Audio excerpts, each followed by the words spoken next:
Grossman, my colleague for many years, and he was the co-author in particular of the book, Data Warehouse book, that we have been using for the Data Warehouse course. He will be talking for 3 lectures and 3 exercises on graph databases. He's much more knowledgeable about the graph database than myself. For example, he has just published in Proceedings of the VLDB, it's on a top journal in databases, an article in temporal graph databases. So again, it's the same issue. Imagine having a Facebook graph with millions of nodes, and then you want to know how the people, for example, how the connections of one people evolve and what kind of information you can infer from this evolution of the connections of people. So that goes into the temporal graph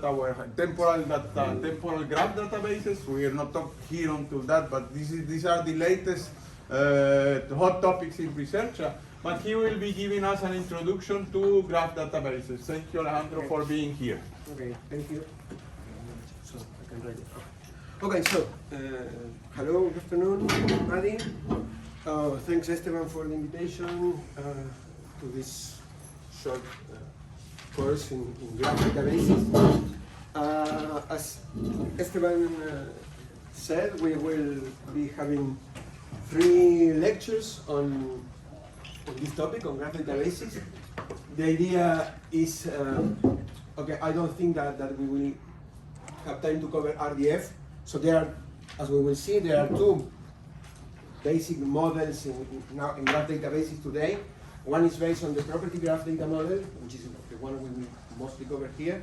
And the other one, which is basically used for the web, is the RDF data model. I will be talking about this shortly in this lecture today, but I don't think that we will have time to see this in depth. So the idea is today we will have a talk the basic of NoSQL databases, and if we have time we will start talking about graph databases. And then we will go into property graph databases, especially in using Neo4j, which is one of the most popular databases in the market today, and highly available, and so you will be able to download and play with that. And then we will have 3 practice or exercises, I don't know how you call this, classes, in which you will work by yourself, you will solve problems.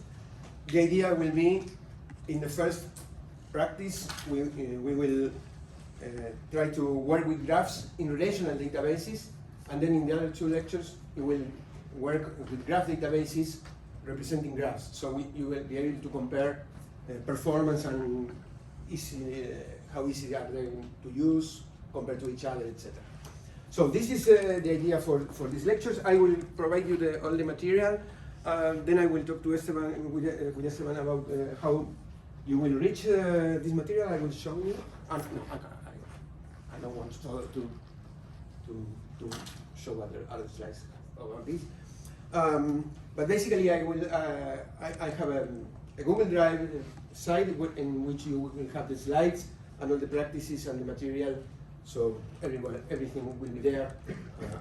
Then I will send you the link. Okay. So what's the motivation for this? And let me talk about the history of this problem in the context of what today is called big data, data science, all that stuff. So comparing with what used to happen in the early 90s, in which data warehousing appeared and data mining, the first works on data mining, association rules and all that stuff. But that time, big data was about gigabytes, and terabyte, one terabyte, which I have in the note probably today, and probably a data mining algorithm could take a couple of days to run. And basically, we have there structured data, like relational data, spreadsheet data, text. The web was just starting. No, it wasn't that popular as today. And now, since 2008 or 2009, about that. This term, the data deluge, was going around and opening this field called big data. Although the term big data was some years before, appeared some years before. But now, what's the idea with this data? Now we have geographic data, text data, video, image, any kind of data you can imagine, and probably new ones will appear, which databases have to handle. Okay, so we were used to manage for years relational databases basically with alphanumerical data. And now, all of a sudden, we are facing massive amounts of data that come in any form and any speed. And of course, it's triggered the famous problem of social media monitoring, and basically the field of what is called big data, and which is characterized, as you probably know, by these 4 V's, like volume, velocity, variety, and veracity, which are the main 4 dimensions around which big data differentiates from so-called small data or regular data. So we have now massive amounts of data coming probably also in real time, with a wide variety of formats, and with varying veracity or reliability. Compare the reliability of data in a data warehouse compared to a Facebook post, for example, right? So this is what characterizes big data. And then we have a lot of problems there. So a lot of applications controlling bullying and fighting against crime. Also economic data, because all the time we think about social networks, and basically, apparently the only problem in the world is about social networks and how you can sell things to people in social networks. But there are other kinds of information that are also interesting, like this I am showing you here, which has been produced by the MIT Media Lab, collecting enormous amounts of data, economic data, represented as graphs. One of the forms in which you can represent this information is a graph. You can download this for free. It's interesting to study, to take a look if you want, because here you have, even though it isn't presented as a graph problem, it is actually, because you have a lot of economic indicators that can be represented as graphs, and the relation between products in the countries is measured as a distance, which is represented as an edge in the graph. So these kinds of problems also can be handled or addressed with graph databases. So, but all in all, the main characteristic of all this data that I was talking about is the degree of connectedness. So all this data is highly connected, and this has been going on for years.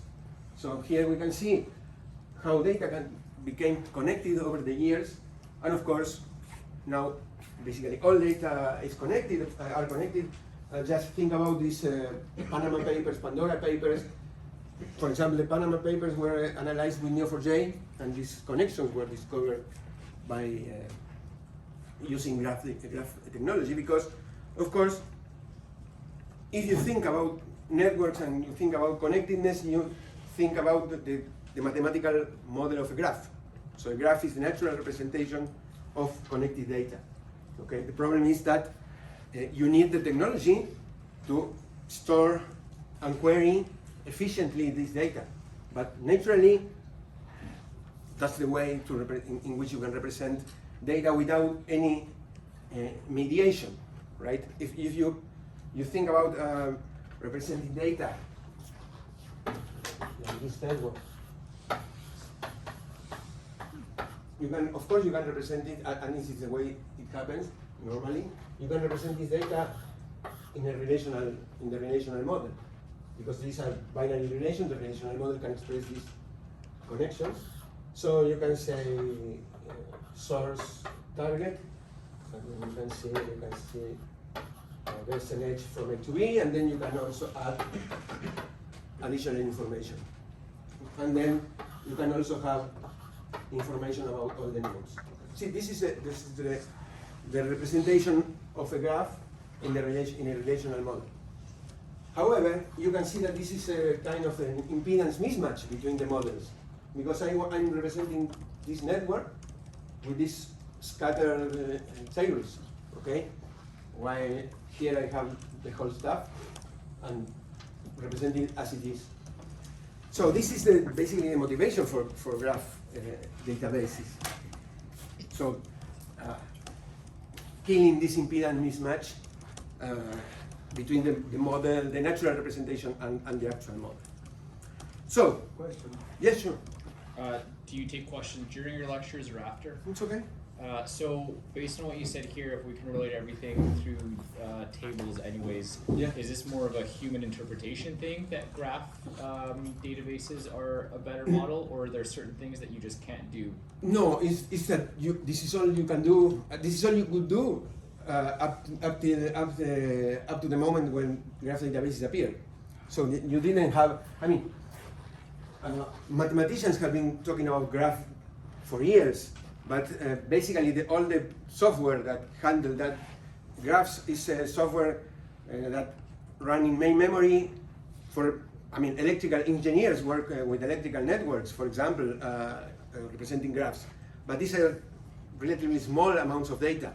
When you talk about databases, when you talk about the amount of data that you need, that you need to represent a large graph, then up to 10 years ago, the only way to do that was with the relational database, which actually handles this very efficiently.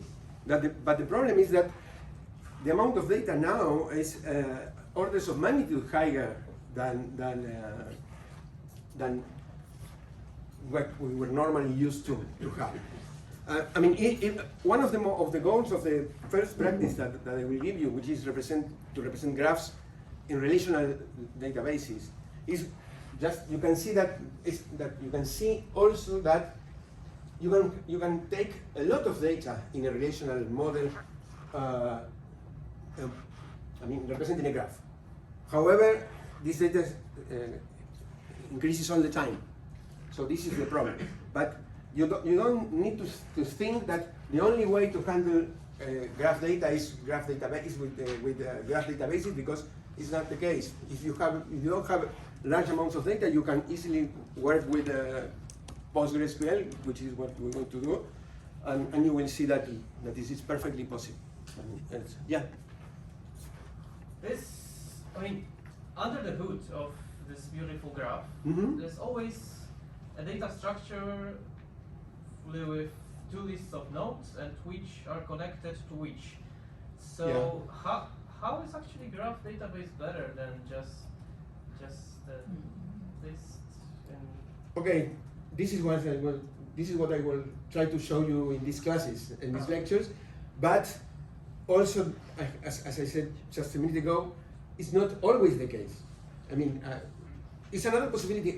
When you work with data, when you work in data science, it's not that you need to buy everything that's new in the market.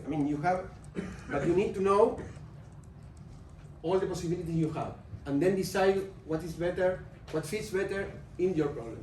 Maybe you don't need a graph database to solve some problem, and maybe you do.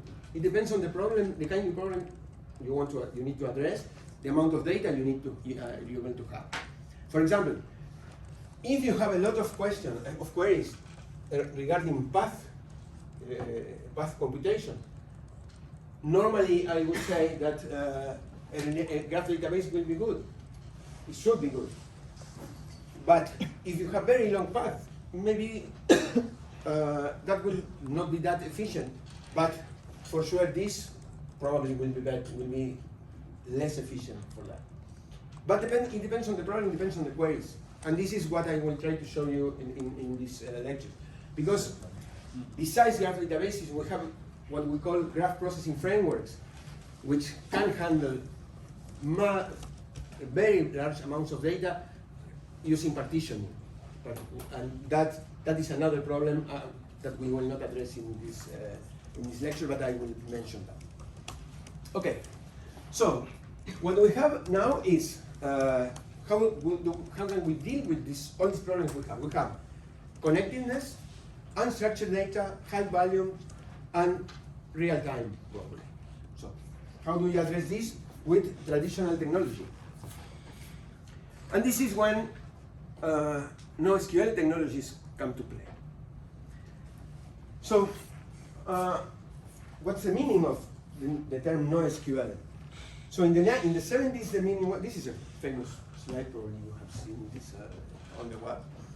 So in the 70s, we didn't have SQL, so this was, of course, the meaning of NoSQL. But in the 80s, you should know SQL because that was the normal language for database people, and it still is, of course. At the beginning of this century, there was a huge movement against SQL. A lot of people say SQL is worthless. I mean, it's a fuss, and forget about SQL. Then, some years after that, they say, okay, no SQL meant not only SQL. We have not only SQL. There are other things, but we have also SQL. And the question now is that, as it has been going on through the years, that many people started again to realize that SQL is a good thing because it's a declarative language, allows you to prevents you to bothering with other technical stuff, and basically because most of the people like SQL. I mean, even economists, doctors, social scientists, everybody knows how to write select from where at some point. And this is what people like. So now we are here, and the question that many people ask themselves is SQL the future of NoSQL? Because once you are technically able to solve a lot of problems with big data, etc., then you realize that you need to code in Java or code in Python instead of writing select from where in some way and get your answers. So this is why this term appears. So now, many people claim that we are living in a non-SQL world in which we have 4 kinds of databases. Key value stores for solving very simple problems like word count, etc. Column databases like Cassandra, HBase, etc. Document databases like MongoDB, and graph databases. While you move to the left, then the complexity of the problem that you address increases and the size you can handle decreases, right? With graph databases, you can handle very complex problems, but the amount of data that you can handle is lower than, for example, the billions of records that you can handle with a key value store. But of course, here you can only basically count words and then aggregate, and here you are computing paths performing pattern matching, very complex pattern matching.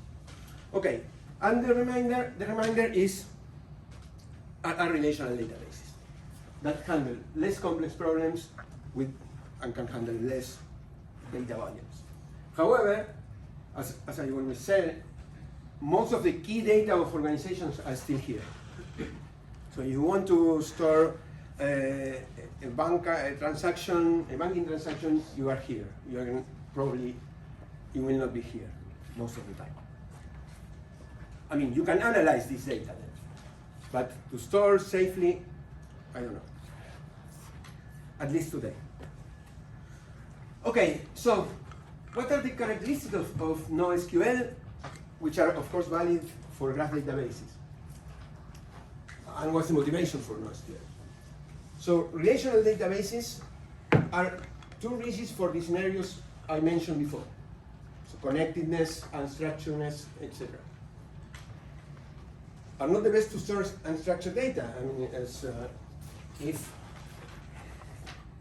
you want to store non-first formal form data, or you have records of this kind,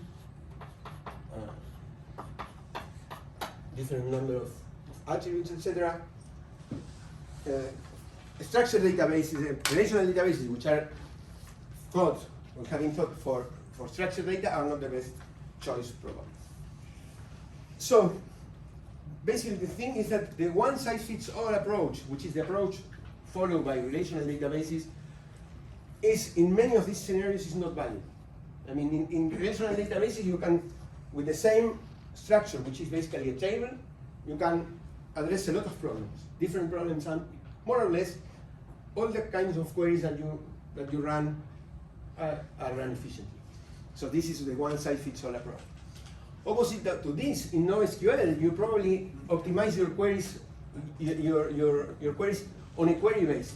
I mean, for each query, probably you need to get a different schema, and you write your schema for the queries, for the most complex queries you have to write. It depends on how you need to access the data. So it's completely different. So in relational databases, you have only one design, and this is okay for all you need to do. In NoSQL databases, not in graph databases, but in the other kind of stuff, you probably need to optimize the things on a query basis and not in a schema basis and in a problem basis. Okay? And data structures used in relational databases are optimized for systems with small amounts of memory. So basically the buffer, the size of a page in any relational database is 8K, 16K or so, and in Spark you have a page of 32 megabytes or so. So the other systems are based on having large amounts of memory, which in relational databases you don't have. So the relational databases are optimized for switching pages from memory to disk all the time to answer your queries. So what does a relational database do normally? Looks at your data, if it has a query. If the data is not in the buffer, it goes to the disk and then replaces the page and does this over and over. So it's a lot of swapping that these databases do very efficiently. But this is not good for the amounts of data we have in other scenarios. Okay, so we are not going to use the relational model for storing data. We are not going to use SQL in principle for retrieving data. And we will have, this is important because we are going to talk about this all the time. We have no schema. So data, you don't, normally, there are exceptions, but normally, even in graph databases, you just create your database entering data. You don't get a schema. That doesn't mean that your data doesn't have a schema. I mean, I can write a schema for this data. I reduce a concise way of saying there's a node, I don't know, cities. So the schema for this, of course, these are cities. This is the schema.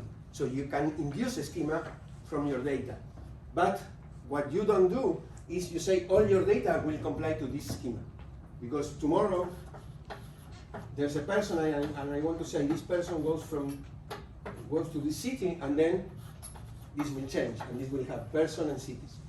Okay? So your data can come as it wants. Okay? This is what we mean by schemaless. It's not that your data doesn't comply. Of course, you always have a schema. Okay. And then you will have horizontal scalability and all these things that characterize NoSQL database. So we have 4 kinds of NoSQL databases from which we will work with graphs. Okay. One thing I want to mention, which is relevant for NoSQL databases, is what is called the CAP theorem. Because if you have large amounts of data, most of the time you need to partition them in order to process your queries in parallel, kind of a divide and conquer strategy. But the thing is that you can have it all. So if you want to partition your data, you need sometimes, or most of the time, you will need to resign one of the other 2. So you can have partitioning, but depending on the system you have, you will leave consistency or you will leave availability. So this is what the CAP theorem states, right? For example, in a relational database management system, normally you have consistency and availability.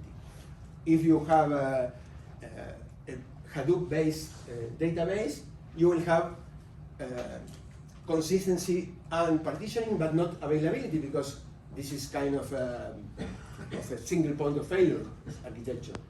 But if you have, for example, Cassandra, which has a ring, a ring architecture, you will have consistency, but not in all the nodes. In some nodes, you will have. I mean, when you do an update, probably until all replicated nodes are updated, then in the meantime you have a consistency, and you have what is called eventual consistency. So eventually everything becomes consistency, but not at every time. Yes. I just want to ask what availability means, because Availability means we're using the copy nodes Mhm. not reduced. I mean, isn't it about availability? We have like workstations and we can use Yes, but availability means that all information is available.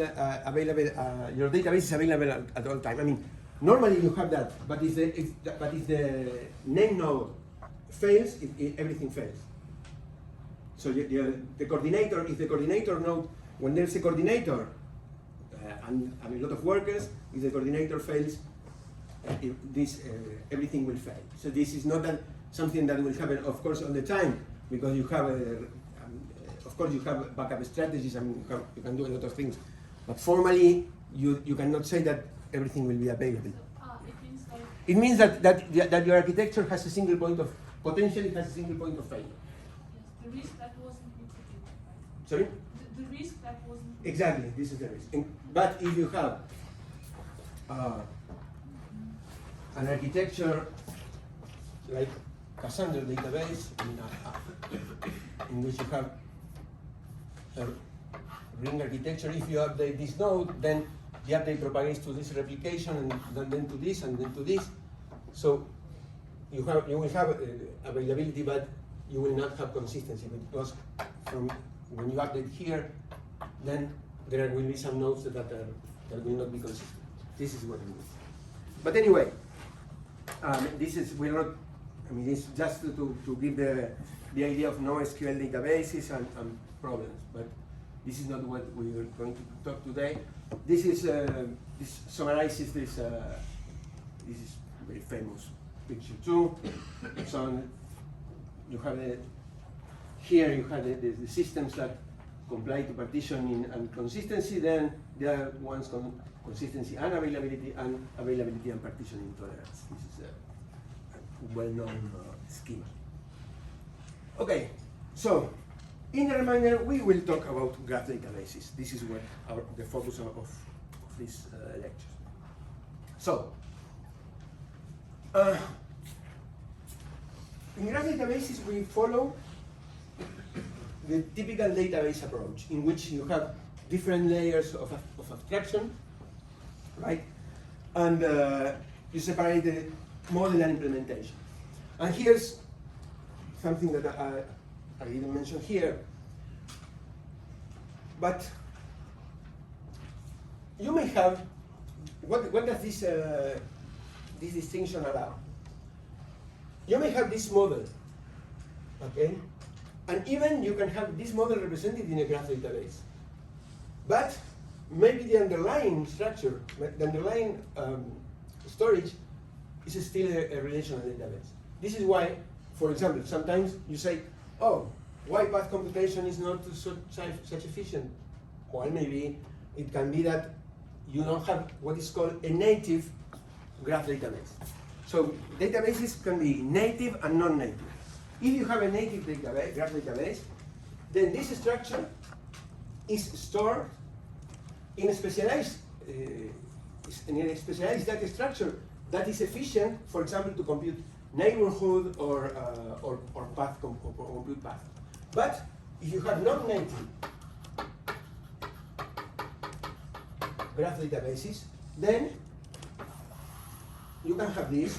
You can have efficient algorithms, but eventually you have your data stored in relational databases. This is the case of many RDF data stores, in which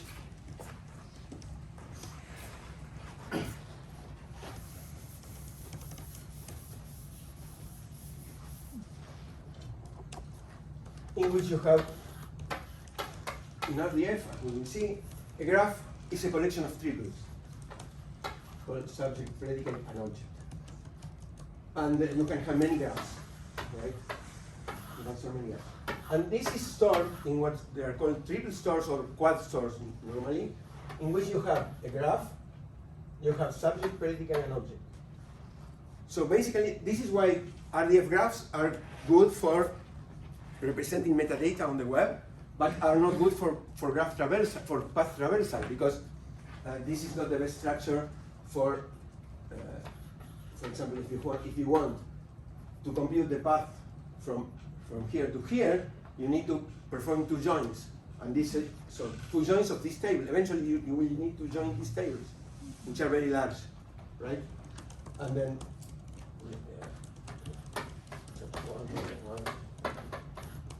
you have to do self joins to compute path, and maybe you see that your data as a graph. But then, when it comes to compute paths, you will need to self-join all this information, this table, okay? As many times as the length of the path you have.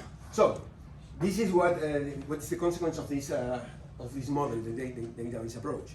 So this allows you to think on your model. On externally, you think on your model, but then you have implementation and you don't care about how this is implemented. The user doesn't know how this is implemented. Okay, and this is what summarizes what I was just talking. Right? You have the external parts with your applications and your APIs, and then you have your modeling layer, and then you have the physical layer, in which you can have your native data store or a relational database, or even text files. I don't care. The user doesn't know. The user sees a graph. It depends on how it's implemented, if it's native or non-native. Neo4j is a native graph database, and this is what we see. And when we talk about the database model, you need to think that normally, when you see, oh, this data model, you normally think only in the data structure. But always, the data model, formally, the data model as stated by code, says that the data model is composed by three objects, three kinds of objects. Your data structures, integrity constraints, and a query language. So every time you have a data model, you have these three things. And this is why you have, for any data structure, you have the query language that mentions the components or mentions the objects of the data structure. So if you have a relational data model, your query language will mention tables, attributes, etc. And if you have a graph database, your query language will mention paths. And if you have MDX, your data model will mention cubes and hierarchies, etc. Okay. So the query language and the data structures are tightly related, right? And the data structure in a graph data model is a graph data structure, or something that generalizes the notion of graph, as we will mention later, like a hypergraph. And then you need to have a query language that allows you to do the things you need to do with the graph. Basically, you need to compute paths, you need to compute neighborhood relationships, you need to compute the number of incoming edges to a node, or the number of outgoing edges from a node.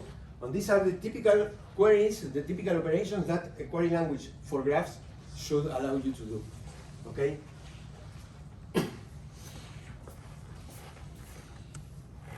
Okay. So, what's the history of this? And now I will go into the data model. What's the 46. So, 446. 446. Okay. Okay. So, this is a guy that Alberto Mendelssohn, who passed away some years ago, used to show to talk about databases. So in this case, what is the history of a database model?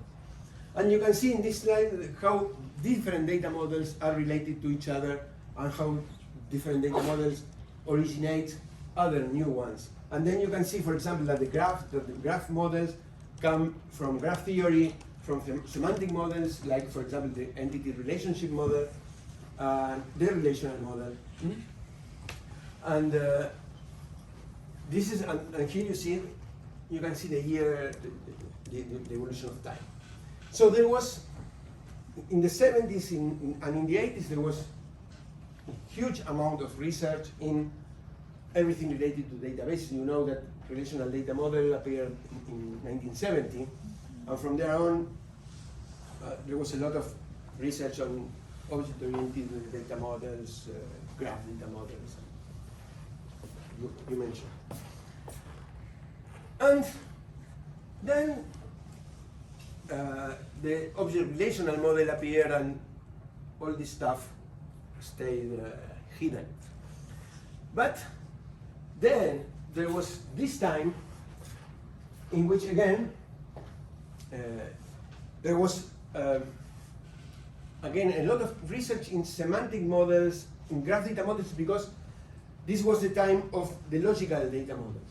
So all these logical data models that then were applied on even, for example, in query optimization, and in something that I will mention you later, which is recursive queries. But there were all of these are semantic models for graphs. I used to have, I have a slide for most of them. I will not show you though, because they are not used now. But this was what's called the golden age of graph databases, because all the data models were developed at this time for graphs. Question for you. Yeah. Sorry, you might be going over this later in the classes, but you mentioned that all of our database models will always have integrity constraints. Yeah. But earlier you were also saying that a graph database doesn't have the same restrictions that database has. I said that there is no schema, but no, it doesn't mean that you don't have constraints. I mean, for example, a foreign key constraint in a relational database is material. I will mention this later. Is implemented physically, is materialized in a graph, because you need to have the edge from a node representing sales, for example, to a node representing a product. So this you can state that restriction. That doesn't mean that you need to have a schema. Okay. Okay. Okay. Okay. So again, we go back to data connectedness, and because all these models then, when these problems started to appear, then came out to light again, because they say, okay, all these people were working on graphs, and then we have these huge graphs. This is a so-called linked data graph, in which this is how the semantic web looks like. In the center of this graph, you see DBpedia, which is Wikipedia represented as an RDF graph. And this is, and every other node presenting other sites, which are also RDF graphs, point to DBpedia, because all these data are connected. Because, for example, here within all those nodes, you will find, for example, nodes from the BBC. Most of the BBC information is represented in RDF, and points to obtain new information or further information for some subject to DBpedia, because DBpedia is Wikipedia represented in on RDF, and you will call. You can try. You can query DBpedia as if you were in Wikipedia, but with a language which is called Sparkle, which is the language associated to with RDF graphs. And if you go to DBpedia,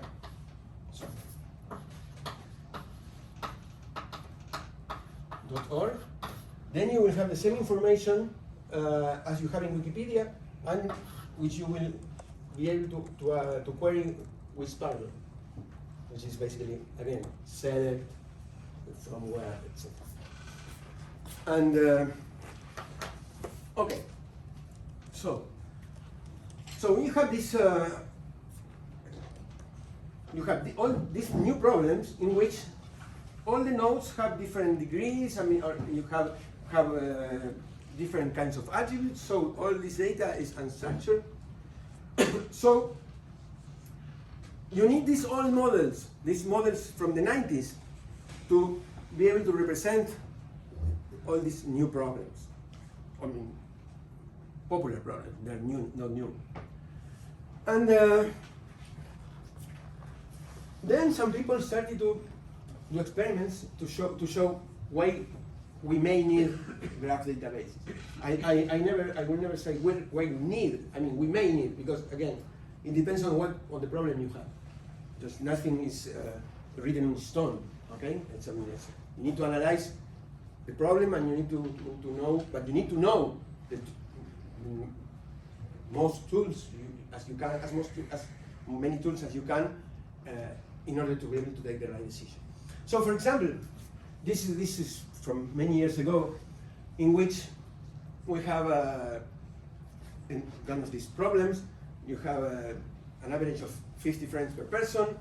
On a relational database, you have 1,000 people, and the query asking if a path exists between 2 points with a depth limited to 4, took, with some technology, I don't care, 2 seconds, okay? And then they do this experiment with Neo4j and say, okay, we take 2 milliseconds for the same number of nodes. Also, I mean, for example, a graph database is very efficient for this query. Tell me if there is a path between 2 nodes. You will, because these specialized structures, which are not relational databases, are very efficient for that. But also, as I will mention later, or maybe the next lecture, you need to know, even if you have a graph database, you need to know what is the underlying data structure for this database, because it may be efficient for one kind of problem, but not efficient for other kinds of problems. So this is why you also need to know, at least have an idea of how these databases are implemented. Because otherwise you will say, oh, why this query is fast and this other one no? Because probably your system has an underlying structure which is efficient for one kind of query and not efficient for the other kind. So now we increase the number of people to 1 million. And then the query response time was the same, because the structure doesn't care about how many nodes. Of course, I doubt that this happened exactly like this, but most it will be close to that, because it depends, of course, also which is the kind of connection between these new added nodes. But in general, this can be quite true. And why is this? Let's get more technical now. So suppose you have this relational database representing the typical problem of order placing, right? You have users and orders. You have the lines of the order, and then you have the detail of each line. You have all this information, and suppose that you want to write the query on the right. So basically a join between all the tables, limited for one user, for example, in this case. And you have, for example, that cardinalities. You have 5 million users, 100 million user orders, so 20 orders per user, and 1 million orders, etc. What would be the cost of that query? So the study query processing. Okay. So what would be you need to join. You have to, and this is what explains the result before. So you need to join. And for that, you can use merge join, hash join, any of the 3-4 main strategies that you know for query processing. But all of them in relational databases require to go through the data, right? And join. This is the operation you have. Basically, here you're computing paths to go from a user to the products the user ordered, right? You need to join. Okay, so you can imagine which is the query cost. You can compute them with all the techniques you know. You use hash join, merge join. For example, for merge join, you need to sort the data and then do a merge, parallel scan. Okay. Anyway, what if you have a graph database for this? You have a situation that you don't have a schema. Again, now you have this. In the other case, we have a schema. Here you don't have a schema. You have a node for Alice, which is the person we wanted to know the orders she placed, and then you have a pointer from Alice to all of her orders, right? And from each order node, you have a pointer to the nodes of the products that she ordered. There are many ways in which you can, of course, design this. This is just one of them. But what I want to show is what do I have to do? If I have the nodes indexed, the properties of the nodes indexed, then I can immediately get to the Alice node, and then know all the products she ordered. Right? You don't need to go through to do the other operation. You need to traverse the graph. And then, of course, you can also do better, because in your design you can, for example, place an edge between Alice and the most recent order. And then you can also place edges temporarily order. So for example, if you have the query, give me the last 3 orders of Alice, that will be immediate. This is why I mentioned that sometimes you need to design on a query basis. So think about a system that database with millions of nodes, right? And you have immediately to ask, give me what was the last product this guy ordered? Okay, here you will have that immediately. Okay, or give me the last 3. If you want the last 3 orders in a relational database? I mean, one thing you can do, of course, is you modify the schema and you have a sequential an order that you have to update. But it requires some work, and then you can do something better than just self-join the tables in order to get the order between the orders. Okay. Here you don't need that. It's just you just update an edge and you have it.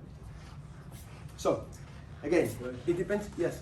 So I'm just thinking, like, one of the things that we've been talking about in relational databases is how we would go about removing redundancies. Mm-hmm. And this to me seems like we're introducing redundancies everywhere. I mean, Here?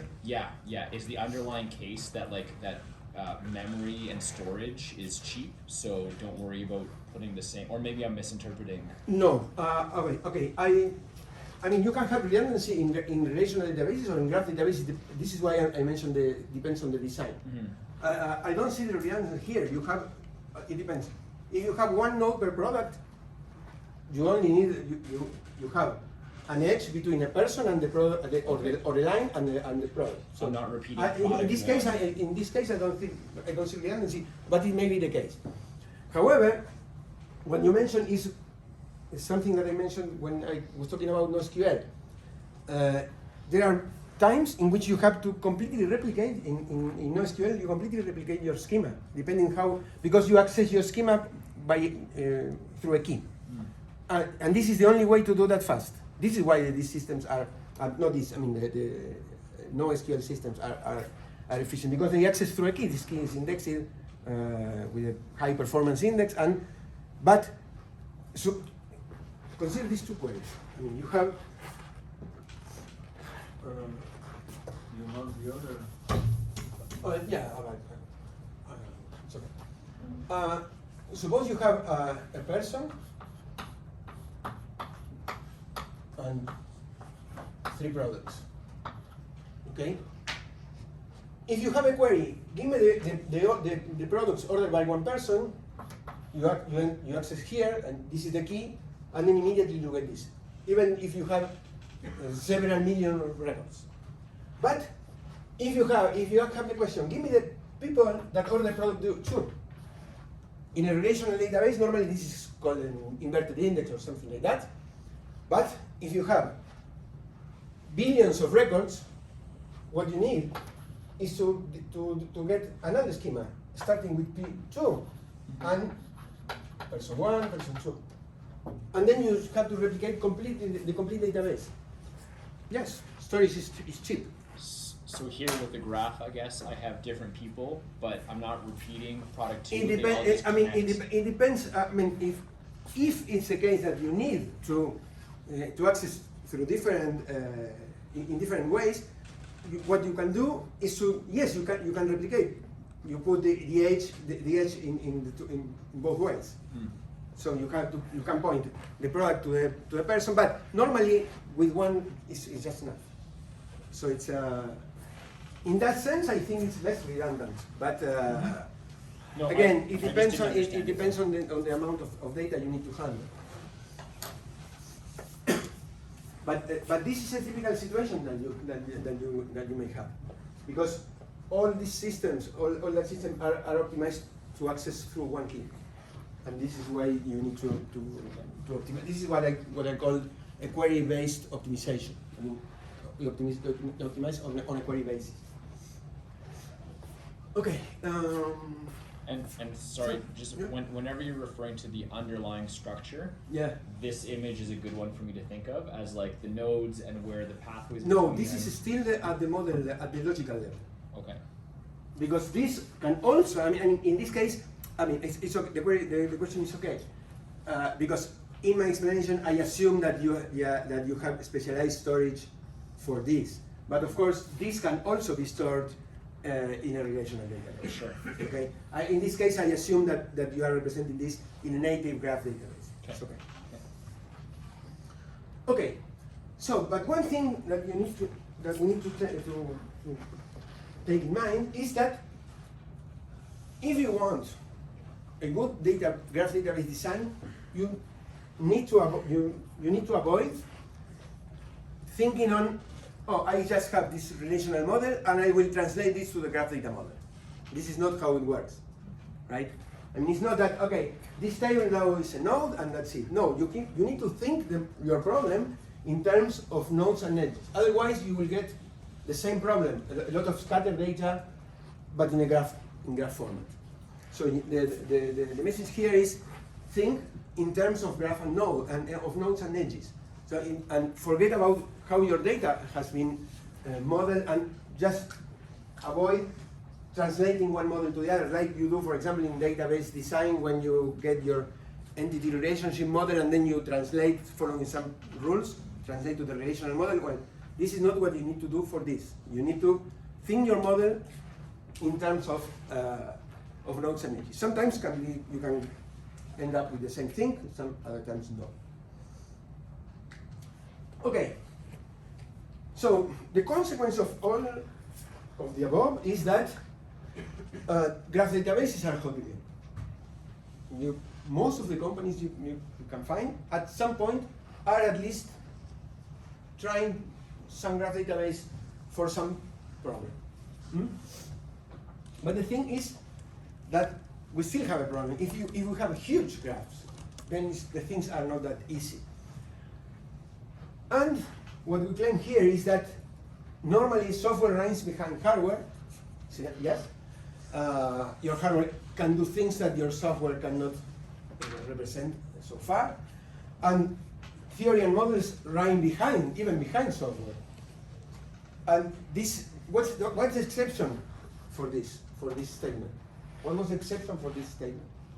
The theory and models run behind software. There's one exception. I mean, for example, data warehousing is not an exception. Data warehousing, people started companies started to produce OLAP and data warehouse tools, and there wasn't a solid theory behind that, and the theory was built on sometimes existing things, and this is why many software tools in the OLAP world are patches over patches of products that maybe started in the 90s. But what is the exception for that? So you're talking about like quantum mechanics, where we discovered that. I don't know anything about quantum mechanics, but I know something about databases. But I mean, in terms of databases. The graphs. No, the relational model. So the relational model is based on a solid theory, on set theory, right? And Code was a mathematician, and Code was at the same time developing the relational model at the first relational database, which was called System R. And even the distributed version of System R was System R star. And this is, in my opinion, the reason of the success of the relational model. Because it's the exception that breaks the rule that theory and models run behind software, right? Because everything that the database does, a relational database does, I mean the basic stuff, is mathematically proven. I mean, Code was a mathematician working at IBM, and he developed at the same time the model and the theory and the implementation of System R, which later became DB2, right? Okay, and here we are in a worse state, because the current status is that at some point we are still trying to understand the problem. So many of the questions you ask are questions that we also ask to ourselves. Is what is this good for? I mean, we need to find, there are more questions than answers for this problem. But the intuition is that for the problems that I was mentioning, this should be good. But there's still a lot to do in this sense. We need use cases. We need data structures. We need query languages. There's no standard query language yet. We need declarative query languages which are standardized. We need benchmarks. We need to solve the problem of partitioning a graph and computing a graph in a distributed way. It's not easy to partition a graph. So many questions, but also many things that are going on and problems that are being solved with this technology.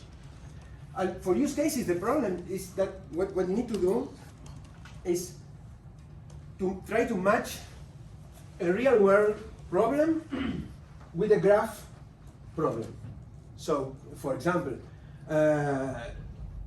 one of these chemical problems, identify important paths from nutrients to chemical outputs. This is analogous to finding shortest path in a graph. So, and this is the way in which people work. They have a problem in a real world, model it as a graph, and try to say, okay, the question here can be expressed, for example, as a neighborhood problem, or as an adjacency problem, or as a transitive closure problem, which is the most complex one. And I will talk about that later. So this is why I was mentioning that there is no one-shot deal for just to say. I mean, you have a graph.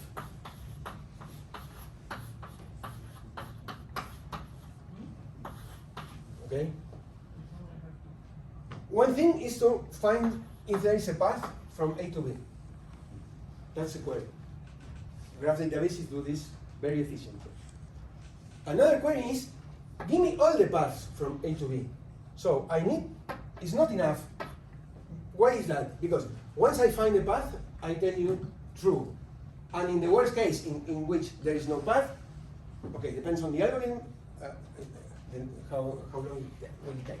But if you need to know how many paths are, then you need to output this path, you need to output this path, and you need to output this. This is a different problem. But if I ask you, give me the transitive closure of this graph, what you need to compute is all the paths between all nodes. So I need to compute this, I need to compute this, I need to compute this, sorry, everything. Okay? This is a very complex problem. And in my opinion, there's no graph database, nothing that for millions of records will solve this efficiently, because the problem is inherently complex, right? Then sometimes you need to come up with trade-offs, doing this for a subset of the graph. But this is a complex problem. And then I will show you how this is done also in relational databases. But this is complex for graph databases, for relational databases, and for anything, for any tool you need, because you need to compute all these paths in a graph. Think about the transitive closure of the Facebook graph. It will take the eternity to compute. So then you need to adapt your real world problem to what you can actually do. But that the transitive closure problem is a very well-known problem on graphs. When you have even for relatively small graphs, this is a very complex problem. And so when you when you say final products ultimately derived from a particular reaction, if the problem is transitive closure, then think that this will be complex to compute, right? But this is the way you think these problems. You find the problem in the real world, and then you find the analogous, the algorithm or the problem related to a graph. Okay. This and okay, I will go to a break here because now this is another topic. Okay, so 5 or 10 minutes break and then we go on.